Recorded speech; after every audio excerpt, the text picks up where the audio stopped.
Cons. Welcome to another edition of KeyThoughts, and a lot has happened since I last checked in with all y'all. And the main thing I wanted to talk about is that KeyForge is coming back, and it's coming back strong and in a really unique way. So for those of you who have been living underneath a rock, KeyForge is crowdfunding the next set Winds of Exchange, and it's done so in a very unique way as far as I'm concerned.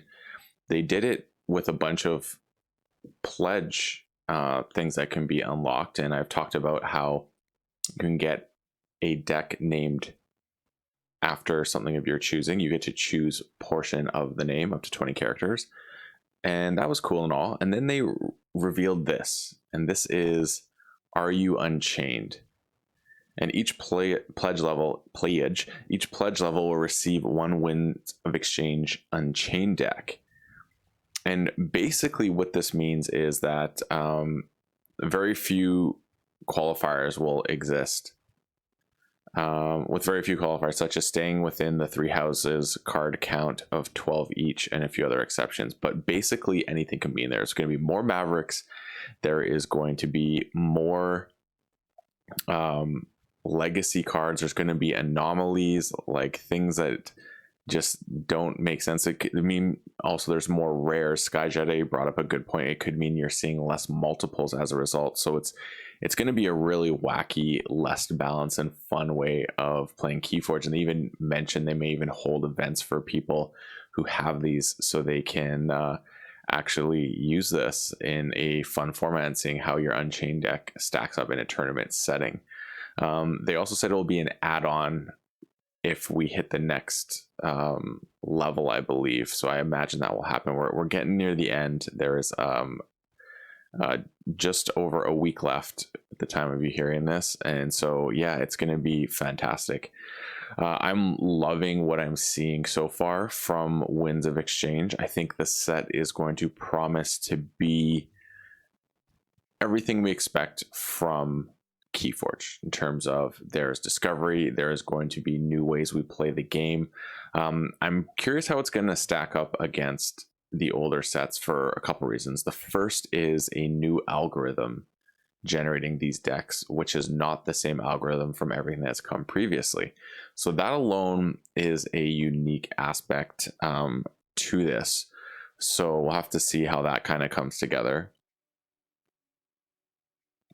And then on top of that, we also have the fact that tokens are coming in, and we're going to be utilizing our deck differently and in different ways to create tokens. And that is something that's going to be interesting to see.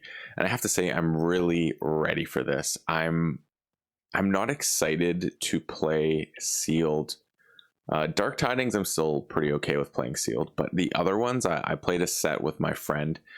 We did 6 decks, so 2x2x2 sealed games, obviously, and we mixed and matched. We did Coda versus Dark Tidings is actually a really fun sealed matchup. I really like playing random Coda and Dark Tidings. I feel like they have a really fun interaction and balance to them when they play.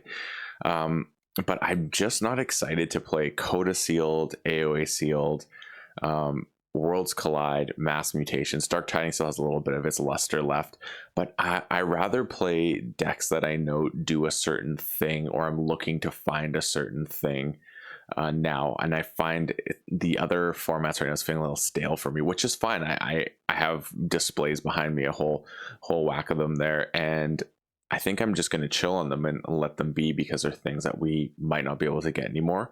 So I'll just hang tight with those and not rush to open them, and just allow the excitement that hopefully Winds of Exchange will bring, and then roll that into some fun times with some older sets potentially down the road once I've gotten my head around Winds of Exchange. So, I mean, if you haven't backed yet, I feel like this Unchained deck pledge should be more than enough incentive to do so. If having your own name deck wasn't enough, I think this is it. And I want to know what you all think of Unchained ideas and no longer having the balancing of any kind and the ratios that are there. So I think that's super cool.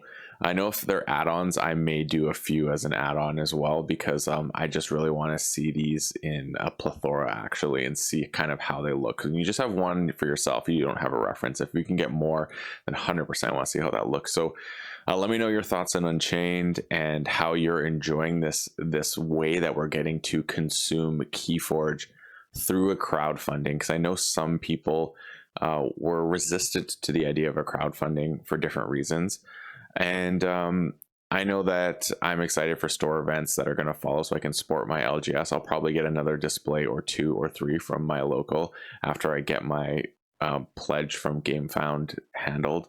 But this is proving to be a very incentivized and fun way of seeing KeyForge come back. So I'm really stoked, and I'm curious to hear your thoughts on this whole Unchained thing. I'll just read it one more time what it says here exactly. An Unchained deck is generated with almost none of the normal rules and balancing, and it will feature much higher ratio of Legacy and Maverick cards. There are no guarantees of balance, order, or even sanity in these wacky decks. So that's pretty cool. And apparently this was one of Richard Garfield's Technic, quote unquote, ideas. So we will see. We will see how it goes. And until next time, folks, may your ember never be stolen and your keys forged promptly. Have a good one.